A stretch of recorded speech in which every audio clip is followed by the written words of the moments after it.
Right guys, you're about to see how to train like a samurai from videos 26 to 30. Now we're up to 30 videos. These are your 30 techniques from real samurai skills. So let me know what you think below. I don't get so many views on these types of videos, but I think they're really good for you core people who watch them. So let me know what your favorite sort of things are in these, these how to train like a samurai ones. Give me some comments down in the link below. Let's get it going a bit. So here we go. Here's 5 more videos.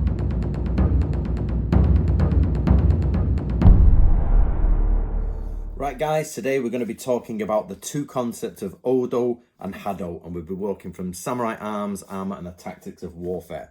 Now, these are the 2 kings of peace and war. Now it's a little bit difficult to quite grasp because they are 2 separate people, or they're also 2 separate ways of approach.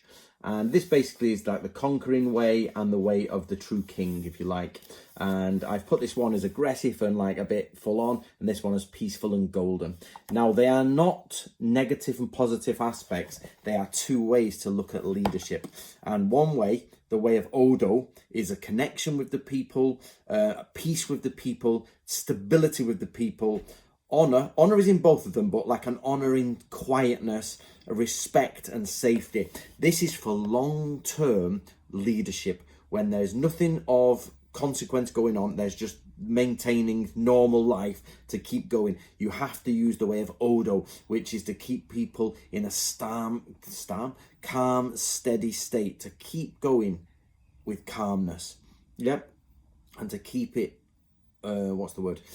everybody in a state of happiness and connected to you and reliability. The other way is Hado, which is when an emergency arises, you need someone or an emotion that evokes people. There's fire in our hearts. We've got to go. Even through punishments, harsh punishments, but harsh and amazing rewards. Like there'll be £1 million for the first person who can capture the general's head. The last person to on the battlefield gets their head cut off in punishment. You've got to share the troubles. When it's raining, you're in the rain with your men. When you're starving with your men. When you're freezing, you freeze with your men. You've got to have respect in war. People have got to be like, he is vicious in war, and he's got to have honor in war as well. He's got to be like, bloody hell, he knows what he's doing, and he follows an honorable path, but it is ferocious, and he's got to have that edge of danger.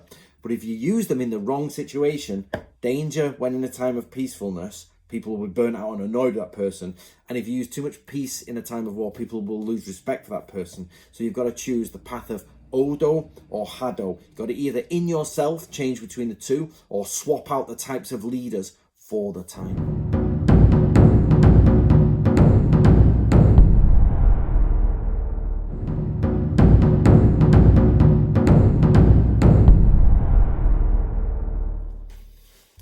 Right guys, today we are going to do Taiyaki. So this is Taiyaki. Now, for a long time, it was difficult to work out what these guys did. But basically, it's like bright hand or empty hand.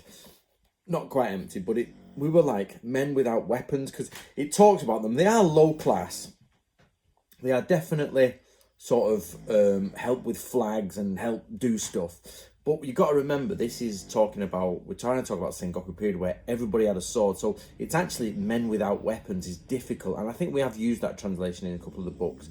But later on, we started changing it to men without assignment, which I think is more realistic, because they're not the flag bearers, they're not spear bearers, they're not archers, they're not musketeers, they're just there. They have weapons like sword, but they are literally on hand to do whatever you want. But they're not so low that they're just servants, you know what I mean? They are actually people there to fight, but Taiyaki, so it's a bit of a difficult one. So I think in Natori we'll have to find somewhere for Taiyaki, people who are unassigned, maybe newbies, something like that. We'll have a look. So just be aware of that word, Taiyaki.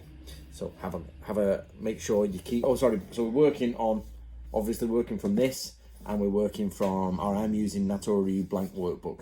So get yourself a couple of these and keep going with me and enjoy.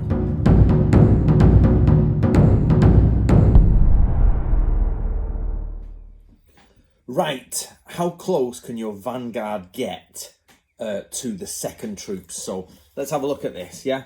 So basically you got your vanguard, your second troop, and your Hatamoto command group. So vanguard, second troop, Hatamoto command group.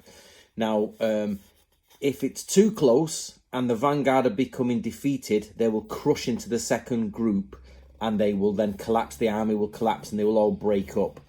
Excuse me. If the distance is too far and they stand out too far alone, there's difficult to get communications between each other. They're too far for signals and passwords to tell them what to do. And if they do break up, there's no support anywhere. They just break up and get killed.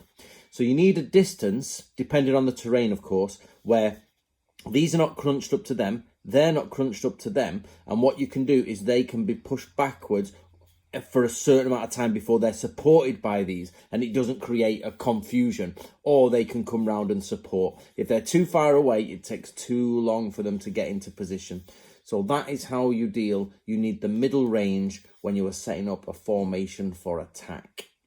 Now remember guys, we're using the Nato-Ryu Blank Workshop book, and this is on page 22 of the Book of Samurai, Samurai Arms, Armour and the Tactics of Warfare.